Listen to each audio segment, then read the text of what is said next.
नमस्ते बच्चों। आज का नया टॉपिक चालू करेंगे हम, जिसका नाम होगा रेशियो एंड प्रोपोर्शन, जिसको कि सामान्य भाषा में हम अनुपात और समानुपात बोलते हैं। बहुत अच्छी एक्सरसाइज है। मैथमेटिक्स के lot of concept regarding to this, इससे बहुत संबंधित कॉन्सेप्ट होते हैं। हम इसको बिल्कुल शुरुआत से समझेंगे और कोशिश करेंगे कि इन सवालों को हम इजी वे में समझें और आगे तक जाएं। ठीक है, तो चालू करते हैं रेशियो एंड प्रोपोर्शन। ठीक है बेटा, अनुपात का अर्थ क्या होता है? सबसे पहले, जब किसी चीज को दो भागों में बांटा जाता है, तो वो दो भागों में बांटा जाता है तो किस तरीके से बांटा जाता है? मान लीजिए 10 रुपए थे।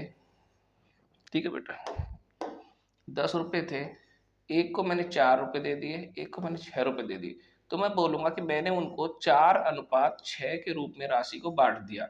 और ये जो सिंबल है दो बिंदी का, इसको ही बोलते हैं अनुपात। क्या बोलते हैं? अनुपात। इसको इंग्लिश में रेशियो बोलते हैं बेटे। अगर मान लीजिए मेरे पास 150 रुपए हैं और कहो कि मैंने एक को 100 रुपए दे दिए और एक को 50 रुपए दे दिए, तो कोई मुझसे पूछे कि आपने 150 रुपए को 150 रुपीज को दो भागों में कैसे बांटा है, तो मैं कह दूंगा कि मैंने एक को 100 दिए और एक को 50 दिए। वो कहेगा कि तो आपने अनुपात में कितने कितने दिए, तो मैंने अनुपात में कह दूंगा, इसको मैं 0 काट के, भाई मैंने उनको 10:5 के रूप में वो राशि बांटी है। ठीक है, तो अनुपात किसी चीज के बंटवारे के लिए काम में आता है, किसी संपत्ति को बंटवारे के लिए काम में आता है, और हम अनुपात के द्वारा किसी भी चीज के अलग अलग पोर्शन में कैलकुलेशन करते हैं। ठीक है, यहां लिखा अनुपात का अर्थ है, जैसे यहां हमने बताया, ये जो बिंदी होती है इस अनुपात को बताती है। इसको आप इस तरीके से लिखते, इसका मतलब भी 2:3 है। ठीक है, पहला प्रश्न करने की कोशिश करेंगे हम। ठीक है, इनमें से यहाँ पर संख्या है 1, 2, 3, 4 अनुपात है, और इनमें से लिखा गया है कि सबसे बड़ा अनुपात कौन सा है।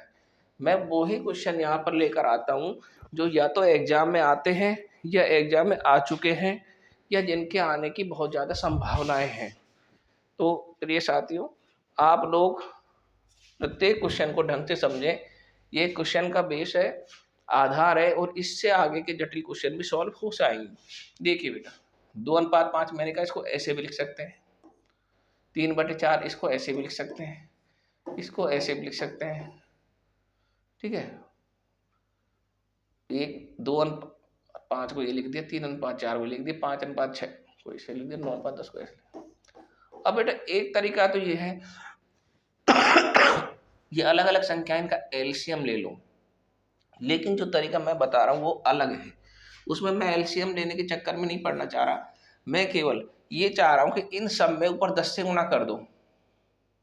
ठीक है, इससे 10 से, देखो जब सभी संख्याओं को बराबर 10 से गुणा कर देते हैं तो उसके मान में कोई परिवर्तन नहीं आता। तो मैं इसको 10 से गुणा करूंगा, इसको भी 10 से, इसको भी 10 से, और इसको भी 10 से, और फिर जो संख्या आएगी उसमें भाग दूंगा, फिर जो सबसे ज्यादा रहेगी वही सबसे बड़ी होगी। ऊपर आएगा 20/5, इसका आएगा 30/4, इसका आएगा 50/6, और इसका आएगा 90/10। अब भाग दो, ये 4 बार जाएगा, ये 4×7 28, 4×5 20, ये जाएगा 6×8 48, 3, 6×5 30, ये 9 बार। तो बेटा सबसे बड़ी संख्या कौन सी आ रही बताओ? ये आ रही। सबसे बड़ा अनुपात भी यही होगा जो यहाँ था। ठीक है, इस तरीके के सवाल आएंगे तो आप एक निश्चित संख्या से उनको मल्टीप्लाई कर देना, जिससे कि भाग देना आसान हो जाए। यहाँ भाग दोगे तो यहीं से पॉइंटों में आने लग जाएगी संख्याएं, और ये सवाल जटिल हो जाएगा। लेकिन हमने जब 2 से 10 से मल्टीप्लाई कर दिया तो ये देखो इजी वे में सारे पॉइंट हो गए। समझ में आया? चलिए अब देखिए बेटा, ये एक नया पैटर्न है जिसके सवाल थोड़े जटिल लगते हैं, लेकिन मैं ऐसा तरीका बताऊंगा कि इसके सवाल आपको बहुत ही ईजी नजर आएंगे और आप इन सवालों को बड़ा आसानी से कर पाएंगे। ठीक है बेटे, देखो इस सवाल को।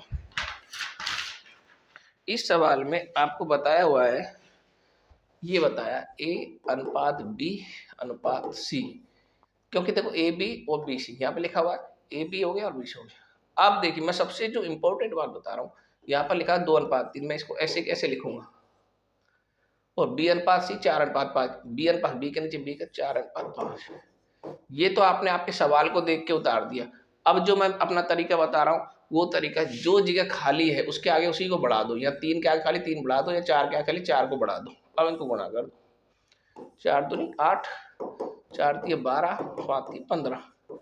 किसी संख्या से करते हैं? नहीं करते। तो यही इनका ए बी सी का अनुपात है, ए अनुपात बी अनुपात सी। देखो कितना ईजी मैंने कर दिया सवाल को। अब आप इस तरीके के सवालों को ईजी वे में कर सकते हो। अगला देखो, यहां लिखा हुआ है बेटा 2a बराबर 3b, ये आपका सवाल है, और 3b बराबर 4c, और abc पूछ रहा है। एक चीज हमेशा ध्यान रखोगे आप, मेरी बात बिल्कुल बिल्कुल दिमाग में बैठा लो, अगर इस तरीके की कैलकुलेशन आए 3a बराबर 3b, ओ 2a बराबर 3b, 3b बराबर 4c, यानी यहाँ b और यहाँ c, यहाँ a या b, इन दो अलग अलग संख्याएं आएंगी, तो इनके अनुपातों को जस्ट उल्टा लिखेंगे। यानी ये जो 3 है ये a का अनुपात है और ये b का अनुपात 2 है, तो ठीक है मैं कैसे लिखूंगा 3:2। ठीक है, ध्यान रखना इस तरीके से जोड़े में कोई संख्या आएगी तो उनका अनुपात जस्ट अपोजिट होना है। ठीक है, और बी अनुपात सी को कैसे लिखूंगा मैं, इसको मैं 3:2 लिख दूंगा, और बी अनुपात सी को कैसे लिख दूंगा, जस्ट 4:3। अरे वैसे ही तो बता रहा हूं, जो मैंने अभी बताया वो तरीका हो गया ही। ठीक है, या तो इसको ऐसे लिख लो, ए अनुपात भी, इसको जस्ट अपोजिट, ये ए के साथ 3 है, बी के साथ 2 है, तो ये 3 2, और ये 4 इसका है और 3 इसका है। ठीक है, तो मैं 4:3, जम गई संख्या। हमने बताया जो संख्या जैसे उसको आगे बढ़ा लो, इसके आगे कुछ नहीं है 2 आगे बढ़ा दो, इसके आगे कुछ नहीं है तो 4 आगे बढ़ा दो, मल्टीप्लाई कर लो, ये आ गया 12, ये आ गया 8, ये आ गया 6। मेरे हिसाब से 2 से कट जाता, 2 से कटेगा 3 बार, ये 4 बार और ये 6 बार, 6:4:3, ए बी सी का अनुपात आ गया 6:4:3। देखो बेटा 3 सवाल बताए हैं और तीनों सवाल अलग पैटर्न के बताए हैं, बड़ी आसानी से आपने उनको सॉल्व कर दिया क्योंकि आप सवाल के टाइप को समझ रहे हैं। तो मैं यही चाह रहा हूं कि बस आप सवाल को समझ जाएं, फिर संख्याएं चाहे कितने भी बदल जाए, सवालों को करना बिल्कुल भी कठिन नहीं होगा। ठीक है बेटा, अगला ये देखो, ये जो सिंबल नया सिंबल आ गया, अभी तो सर ने बताया कि इसको अनुपात कहते हैं, लेकिन जब ऐसे आ जाए तो इसको समानुपात कहते हैं, प्रोपोर्शन, इसी को कहते हैं प्रोपोर्शन। ठीक है, 16:42 समानुपात 32:a। इस तरीके के फॉर्मेट में कोई सवाल आ जाएगा तो उसका फार्मूला होगा, ये जो बाहर की तरफ होते हैं ना, ये है बाह्य पद। कौन से पद है ये? बाह्य पद। और ये जो अंदर होते हैं ना, ये होते हैं आंतरिक पद। कौन से पद बेटे? आंतरिक पद। फार्मूला बनता है बाह्य पदों का गुणनफल बराबर आंतरिक पदों का गुणनफल। बाह्य पद कौन से? 16 गुणा a, आंतरिक पद क्या? 42 गुणा 32। a को इधर रहने दो, 16 को इधर गुणा कर दो, 2 बार कट जाएगा, 84। यानी a की वैल्यू क्या आएगी बेटा? 84। 4 सवाल करा दिए, चारों सवाल अलग पैटर्न के करा दिए। इन सवालों से आप कितने भी सवाल कर सकते हो। ये एक फॉर्मेट है। अगर यहाँ पर a दिया है, x दिया है, y दिया है, कुछ नहीं दिया है और आपसे सीधा पूछ लिया, तो भी आप यहाँ पर x y z कुछ भी रख करके फार्मूला बनता है बाह्य पदों का गुणनफल बराबर आंतरिक पदों का गुणनफल, और सवाल सॉल्व हो जाता है। एक नया सवाल 15, 20 और 45 का चतुर्थानुपाती पूछ रहा है बेटे। 15, 20 और 45 का। आप कहोगे सर ये नई चीज क्या आ गई? तो बेटा नई चीज ये आ गई, 15, 20, 45 तीन चीज है और चौथी चीज नहीं है। अनुपात में लिखो इसको 15, 20 समानुपात 45, और ये चौथी चीज नहीं है, इसको ए मान लो। अब सवाल आ गया, ये आ गया इसका चतुर्थानुपाती, यानी अनुपात का चौथा जो पार्ट है उसका मान क्या है। कर दो 15 गुणा ए और 20 गुणा आंतरिक पद 45। ए बराबर 20 गुणा 45 बटे 15, 3 बार काट दो, 20 3 60। ए का मान क्या आ गया बेटा 60, आ गया 60। ठीक है, कोई दिक्कत किसी को नहीं है। जो फार्मूला होता है ना बेटा बाह्य पदों का गुणनफल बराबर आंतरिक पदों, आपको इस तरह के सवालों में ये आंसर आ गया ना 60, इसका आंसर है ए का। आपको सर ये पता नहीं सही है या गलत है, कुछ नहीं है, आपको सही नहीं है ना, आपको लगता है कि सही नहीं है, तो हमने जो फार्मूला बताया बाह्य पदों का, अब 60 गुणा 15 करके देखो एक बार, और आंतरिक पद है 20 गुणा 45 करके देखो। अगर ये बराबर आ गए तो आपका आंसर सही है, 15 6 90, 900, 45 90 900 आगे, तो ये बराबर है, सही है, सवाल सही है। आंसर को हम चेक भी कर सकते हैं बड़ी आसानी से। ठीक है बेटे, कर सकते हैं ना। तो हमने आपको अब तक करा दिए 5 सवाल, और 5 सवाल करा दिए अलग अलग तरीके से। सवाल आपको समझने में मुझे नहीं लग रहा कोई दिक्कत आई होगी। 5 सवालों से आप 10 सवाल खुद तैयार कर सकते हैं, प्रैक्टिस कर सकते हैं। ये देखो एक नया चीज, 9 और 16 का मध्यानुपाती ज्ञात करो। देखो बेटे, जब भी मध्यानुपाती पूछे इसका फार्मूला था √xy। अब आप कहोगे सर ये xy क्या है? जो जो दिए होते हैं दो, कहीं पे ये फार्मूला √ab भी लिख दे। जो दो संख्या दिए वो ये है, 1 और 2, 9 गुना 16 कर दो और इसका √। देखो कितना आएगा ये, 9 6 54 144, और 144 किसका वर्ग होता है 12। 12 क्या हो गया मध्यानुपाती, आंसर हो गया। ठीक है बेटे, समझ गए। ये फार्म जहां मध्यानुपाती पूछ ले √xy का फार्मूला है, और इसी से आप इसका आंसर निकाल सकते हो। ठीक है बेटे, अगला सवाल, यदि 4500 यानी 4500 रुपए 4500 रुपए को A/B में 2:3 में बांटे। देखो अब एक नया सवाल, हम हर एक नया सवाल ले रहे हैं, और उन सवालों में आपको कंफ्यूज नहीं होना है, समझने की कोशिश करनी है बेटे। और इजीली मैं कह रहा हूँ आप अनुपात को समझ जाएंगे, समानुपात को समझ जाएंगे, प्रश्न गलत नहीं होंगे। ठीक है, अगला सवाल ये कहता है A/B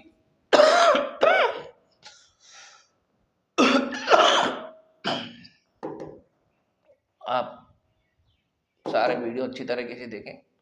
A/B को ये कहता है 2:3 है, और राशि है कितनी 4500 रुपए को इसमें बांटना है। इन दोनों को जोड़ दो बेटे, 3 और 2 5, अनुपातों का योग 5। ठीक है, और जिसका ज्ञात करना है उसको ऊपर रखो, 2 बटे टोटल कितना 5 गुणा 4500। दूसरी संख्या क्या है 3, दूसरा अनुपात 3 है ना, 3 बटे 5 गुणा 4500। इन दोनों को सॉल्व कर दो, 9 बार कटिए 900, 1800 तो 1 को मिलेंगे, वही यहाँ 9 बार कटेगा, 2700 रुपये 1 को मिलेंगे। यानी A का भाग है 1800 और B का भाग है 2700। अब आप कहोगे सर ये कर तो दिया, कहीं हमारा सवाल गलत नहीं हो जाए, कंफ्यूजन हो जाए, तो हमें क्या करें, दोनों को जोड़ दो भाई, 2 में बांटा है ना 1800 और 2700 को जोड़ दो। अगर ये 4500 आ जाता है तो आपका सवाल बिल्कुल करेक्ट है, अदरवाइज सवाल गलत है। तो मैं ये चाहता हूँ कि आप जब मैथ में कोई सवाल को सॉल्व करें तो आपको जब आंसर आ जाए तब भी कंफ्यूज ना हो, उसको चेक कर ले। तो उसका तरीका भी मैं साथ के साथ बता रहा हूँ।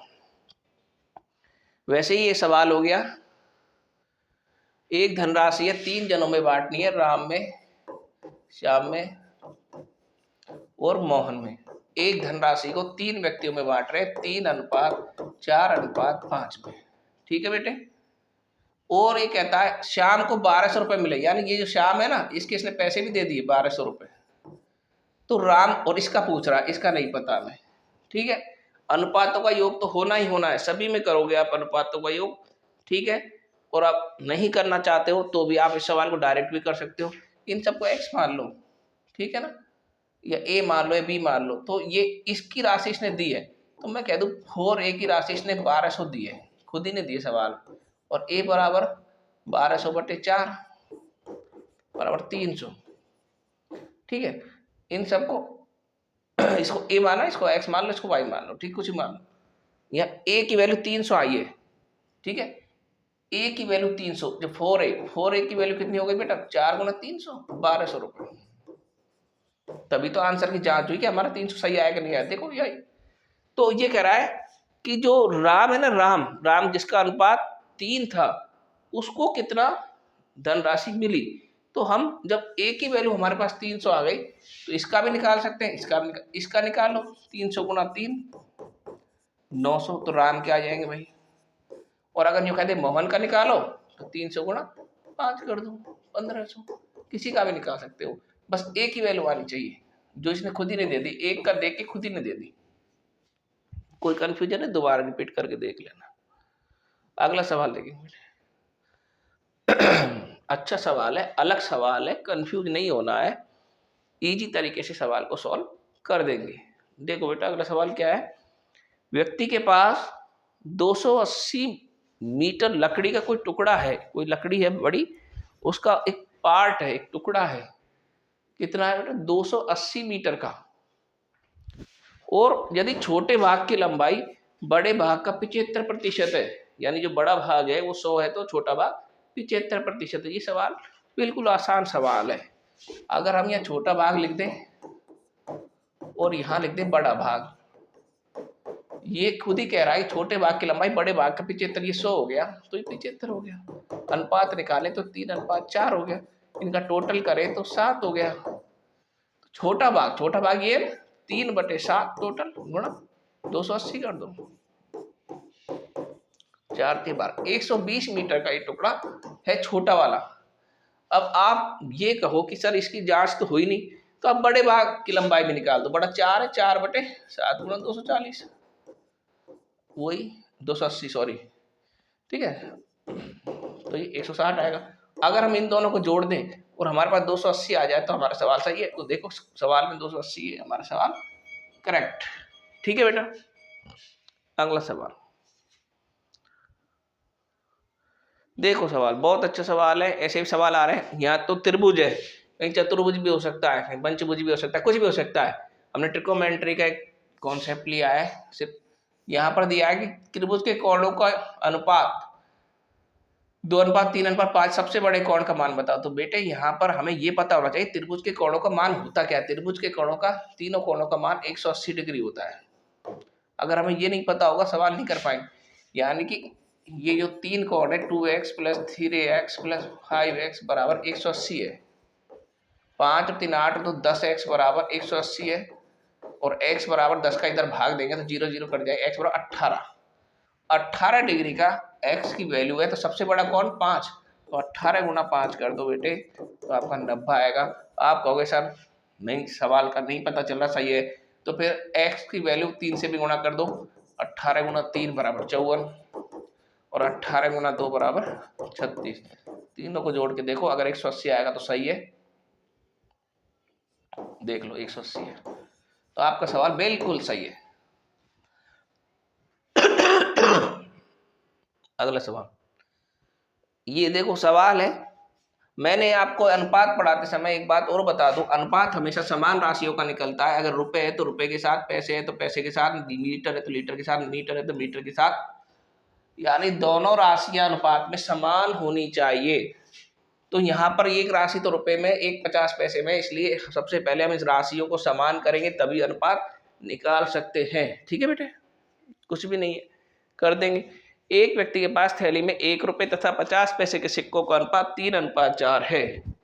ठीक है, रुपए कितने हैं, पैसे कितने हैं, 3:4, यानी 3 तो रुपए और पैसे। 4 को 50 से पैसे से गुणा करेंगे तो 50 पैसे, 4 बार टुकड़े करो, 50 50 50 50, तो ये 2 रुपए, तो ये बनेंगे 2 रुपए। पैसे नहीं है, हम ये रुपए, रुपए को पैसे में कन्वर्ट कर दे। 3:2 का अनुपात बन गया इनके बीच में।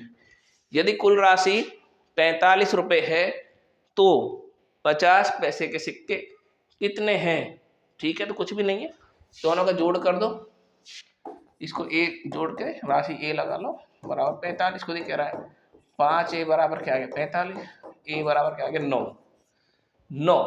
ए की वैल्यू क्या है बेटा, ए की वैल्यू क्या आ गई है 9, यानी कि 3a बराबर 9 और 2a बराबर 9, तो 50 पैसे।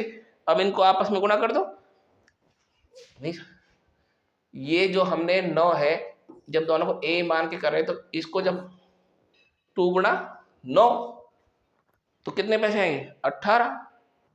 अरे बेटे यहाँ पर हमने 2 कम माना है, ये 2 रुपए हैं ये, और ये पैसे हैं। ये अभी रुपए में आया है। जब 9 गुणा 2 करेंगे तो हमारे पास में क्या है 18 रुपए, 18 रुपए। लेकिन ये क्या कह रहा है 50 पैसे के सिक्के, यानी 1 रुपए में 2 सिक्के बनते हैं ना 50 के, तो 18 में कितने बन जाएंगे 36 पैसे, 36 50 के सिक्के। देखो कभी भी जब राशि जब तक बराबर नहीं करोगे ना तो कंफ्यूज हो जाओगे। हमें कंफ्यूज नहीं होना है, मैथ्स के अंदर कंफ्यूज नहीं होना है। कंफ्यूज हो गए सवाल निश्चित रूप से गलत कर दोगे। सबसे पहले हमने कहा था अनुपात में बराबर की राशि होती है, इसलिए मैंने इसको 50 पैसे नहीं लिखा। 50 को जब 4 से गुणा किया तो 200 पैसे आए, 200 पैसे का मतलब 2 रुपए। अनुपात निकाला, एक ही वैल्यू निकाली। लेकिन ये जो 9 आया है बेटा, ये 9 है रुपए में। तो जब 2 से गुणा किया 18 रुपए हैं, लेकिन 50 पैसे के सिक्के 1 रुपए में 2 सिक्का होता है, तो 18 रुपए में 36 सिक्के बनेंगे। अब आ जाओ, ये सवाल तो आ ही रहा है बार बार एग्जाम में, बहुत ज्यादा आ रहा है। एक किसान के पास कुछ गाय कुछ मुर्गे हैं। यदि सिरों की संख्या 48 है तथा पैरों की संख्या 120 है, तो किसान के पास गायों की संख्या कितनी है? तो इसके लिए आपको मैं एक चीज बता रहा हूं, उसको आप लिख लेना। जब भी ऐसे सवाल सॉल्व करो उससे पहले याद रखना, सिर को दुगना करो पैर को आधा करो। ये याद रखने वाली बात है, सवाल का कॉन्सेप्ट है। सिर जितने भी दिए हो सवाल है, सिर को दुगना करो, लिख लेना आप जब भी पढ़ो इसको अलग से कॉपी में। सिर को दुगना करो पैर को आधा करो, ये बिल्कुल आपको याद होना चाहिए। सिर को दुगना करो पैर को आधा करो, ये आपके दिमाग में बिल्कुल फीडिंग होनी चाहिए इस चीज की। मैंने क्या लिखा है, सिर को दुगना करो पैर को आधा करो। इनका अंतर 2 पैर वाले जानवरों की संख्या आएगी। इनका जो अंतर आएगा ना, जब इसको घटाएंगे इसमें, इनका अंतर 2 पैरों वाली संख्या आएगी। ये इन सवालों का नियम है, ये कॉन्सेप्ट है, इसको आपको याद करना है। तब ये सवालों सिर को हमेशा दुगना पैर को हमेशा आधा, और जब इनको कर लोगे तो उनमें से माइनस कर देना, तो आपके पास जो आंसर आएगा 2 पैरों वाली संख्या आएगी। ठीक है ना? तो सिर दुगना कर दो बेटा, सिर 48 दिए हैं और पैर कितने दिए हैं 120। ठीक है, सिर को दुगना कर दूं मैं और पैर को आधा कर दूं मैं, ये 96 हो जाएगा और ये 60 हो जाएगा। अब इनका अंतर 96 माइनस 60 बराबर कितना आएगा बेटा 36। 36 क्या आएगा 2 पैरों वाले जानवरों की संख्या, तो 2 पैरों वाले जानवरों की संख्या आ गई। ठीक है, तो अब सिरों की संख्या कितनी है 48 आ गई ना। सिरों की संख्या आपके पास क्या है 48, तो गायों की संख्या कितनी हो जाएगी, अरे उसमें से इसको घटा दो ना, टोटल सिरों की संख्या आ गई ना आपके पास। अरे सिर तो एक ही होगा, चाहे जानवर कोई सा भी हो, सिर तो एक ही होगा। तो हमारे पास 48 सिरों की संख्या है और इसमें से हम 36 घटा दें तो हमारा 12 हमारे पास क्या आएंगी गाय। क्या आएंगी बेटे गाय। इतना देखो, इस कॉन्सेप्ट से सवाल इतना इजी हो जाएगा। आपको दोबारा बता रहा हूं, सिर को दुगना करो पैर को आधा करो। सिर कितने 48 को दुगना कर दिया, पैर कितने 120 को आधा कर दिया, अंतर 36 है। 36 आएगा, वो क्या आएगा सिरों, वो 36 जो आपके पास घटाने के बाद जो आएगा वो 2 पैरों वालों की संख्या आएगा। यानी आपके पास जो भी जानवर है ना, उस जो भी है बचे उनमें 2 पैर वाले जानवर 36 है, और उसमें सिर कितने हैं उनके 48 है। तो 48 में से जब 36 घटा देंगे तो 12 वो गाय बच गई उसके अंदर। ठीक है, ठीक है, बिल्कुल समझ में आ गया होगा। गायों की संख्या निकाल दो। अब देखो ये फ्रैक्शन वाले सवाल है। अब जो लिया है ये फ्रैक्शन वाला अभी तक कराया नहीं था मैंने। देखो थोड़ा सा ये अपना कैमरा, देखो फ्रैक्शन वाला सवाल देख लो बेटे। फ्रैक्शन वाला सवाल देख लो। ये PQR 3 कोई राशियां हैं 1:2, 1:3 और 1:4 में। ठीक है, कुछ भी नहीं है यहाँ, PQR लिख दो। 1:2 है, 1:3 है, 1:4 है। इनका अब इनको बराबर अनुपात, मैंने कहा अनुपात हमेशा बराबर करना पड़ेगा। ये 2 है 3 है 4 नहीं चलेगा। इनका एलसीएम 4 थी 12, 12 इनका एलसीएम आएगा। जब एलसीएम 12 आएगा सबको 12 से गुणा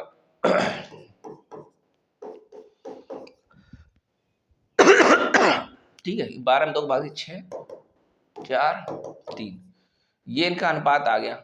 अब क्या करो, 6500 की राशि को बांटना है। बांट तो क्या है, तीनों को जोड़ दो, 6 और 4 10 और 3 13। ठीक है, इनका जोड़ कितना है 6 + 4, अनुपातों का योग है बेटे। ठीक है, जो भी अनुपात है आपके पास 6 4 3 4 6 + 4 + 3 6 4 10 और 3 13। अब हर किसी का भाग निकाल सकते हो। इसका निकाला 6/13 गुणा 6500, 13 × 5 65, 5 90, 6 × 5 30, 6 × 5 30 और 2 जी। ठीक है, 3000। ठीक है, तो 30 और 2 जी। ठीक है, अब देखो बेटा, एक बार जब इसको काट के देखो 500 बार कटता है सभी के नीचे, यही संख्या आने वाली है, तो हम इसको 500 से सबको गुणा कर देंगे। दूसरा 500 × 4 कर लो, तीसरा 500 × 3 कर लो, ये 4 और ये 3 है, ये 2000 और ये 1500। अगर इनको जोड़ दूं और कुल राशि आ जाए तो सवाल सही है। 6500 आ गया, 6500 ही थी।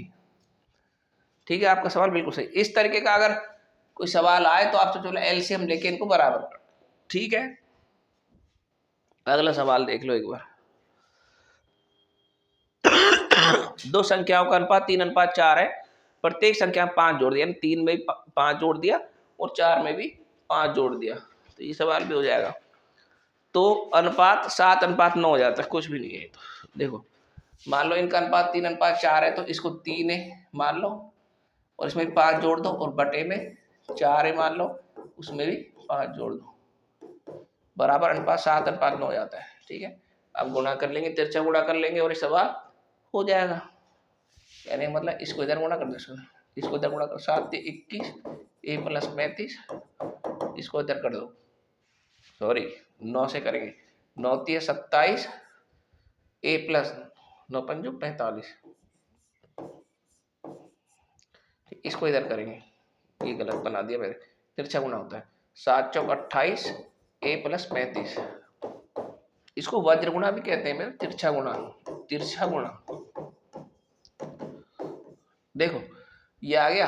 अब देखो इसमें से इसको घटा दो, इधर 27 है, 9 × 27 आया था, 7 × 28, तो ए को इधर ले, इधर ए ही रह जाएगा। इधर 45 है, 45 को इधर ले जाओ, घटा दो, 35 घटा दो, ए बराबर आएगा 10। ए की वैल्यू क्या आ गई बेटा 10। अब ए की वैल्यू क्या मतलब, यहाँ पे 10 रख दो सब में, 3 × 10 + 5 बटे 4 × 10 + 5, 10 30 और 5 35 और 40 45, ये है। ठीक है, कोई दिक्कत नहीं है किसी को भी, 5 जोड़े 6 जोड़े 2 जोड़े 1 जोड़े कुछ भी जोड़ सकते, कोई दिक्कत नहीं। अगला सवाल, 40 लीटर के नमक व पानी के मिश्रण में नमक व पानी दो, ये तो सिंपल है, 40 लीटर की नमक और पानी दो मिश्रण है जिसमें इनका अनुपात ये है, दोनों को जोड़ के 40 में से उसकी कैलकुलेशन कर सकते हैं। ये नमक है, ये है पानी, 2:3 है, तो इनको जोड़ दो, 2a + 3a बराबर कितना दिया है इसने 40। ठीक है, 5a = 40, a बराबर 40 से 5 का भाग दे तो कितना बना 8 हुआ, a की वैल्यू 8 आ गई। मात्रा पूछ रहा है तो इनमें मात्रा कर दो, 8 को इधर गुणा कर दो और 8 को a के साथ, 2a बराबर 2 × 8, 3a बराबर 3 × 8, 16 और 24, दोनों को जोड़ोगे तो 40 आना चाहिए, 40 आ गया, आपका आंसर सही है। ठीक है बेटा, ऐसे सवाल भी कर सकते हैं। ये सवाल और देख लो, दो संख्याओं का अनुपात 2:3 है, दो संख्याएं हैं a और b है, 2:3 है, ये 2 है और ये 3 है। अब देखो अब की बार क्या कह रहा है, अब की बार सवाल इसने बदल दिया है, ध्यान, इनका गुणनफल कह रहा है, इनको गुणा करते हैं ना आपस में, अब की बार सवाल बदल दिया, जोड़ना नहीं है, इनको गुणा कर, 3 दूनी 6, एक को 1 से गुणा कर, a² बराबर 96। अब की बार ये वाली इक्वेशन बनेगी, इन दो संख्या गुणनफल, 2 को 3 से गुणा 6, 1 को 1 से गुणा ए स्क्वायर, ए स्क्वायर को इधर रहने दो बेटे, 6 के इधर भाग दो, 6 कम 6, 6 16, ए बराबर अंडर स्कोर 16 आ जाएगा। ए बराबर कितना आ जाएगा, ए बराबर क्या आ जाएगा, ठीक है, ए बराबर अब और समझ लो, ए गुणा ए बराबर 16 है ये, ठीक है, ए स्क्वायर बराबर 16, यानी कि जो ए स्क्वायर है इसका मान 16 है, ए का मान है इसका अंडर रूट, और ए का मान क्या हो गया, ए बराबर, इसको मैं हटाने के लिए इसके आगे अंडर रूट लगाऊंगा, तब जाके ए बराबर अंडर स्कोर 16 बनेगा, ए बराबर इसका 4, ठीक है, ये आपका सवाल होगा, ठीक है। अब हमारे पास क्या आ गया, 4 आ गया। तो बड़ी संख्या और पूछ रहा है अभी तो, रुको, इनमें बड़ी संख्या क्या थी, ये थी, ए की वैल्यू 4 आ गई, तो 3 बराबर क्या आ गया, 3 गुणा 4, बड़ी संख्या क्या आ गई हमारा 12, और आप छोटी संख्या भी बनाना चाहो छोटी भी निकाल सकते हो, छोटी संख्या 2a है, 2 गुणा 4 बराबर 8। अब कहोगे सर इनको जोड़ रहे हैं हम तो 20 आता है, आपका तो सवाल ही गलत हो, नहीं बेटे गुणनफल गुणा करना है, 12 गुणा 8 करो जब 96 आएगा, और हमारा सवाल बिल्कुल सही है। ओके, आज की क्लास यहीं पे समाप्त करते हैं। सारे सवाल बहुत ही बढ़िया, बहुत इंपॉर्टेंट सवाल आपको कराए हैं, और मेरा पूरा विश्वास है कि आप निश्चित रूप से सारे सवालों की प्रैक्टिस करेंगे, और मैं मानता हूं कि आप अपने जीवन के उद्देश्य में सफल होंगे। मैं क्लास का यही समाप्त करता हूं, धन्यवाद।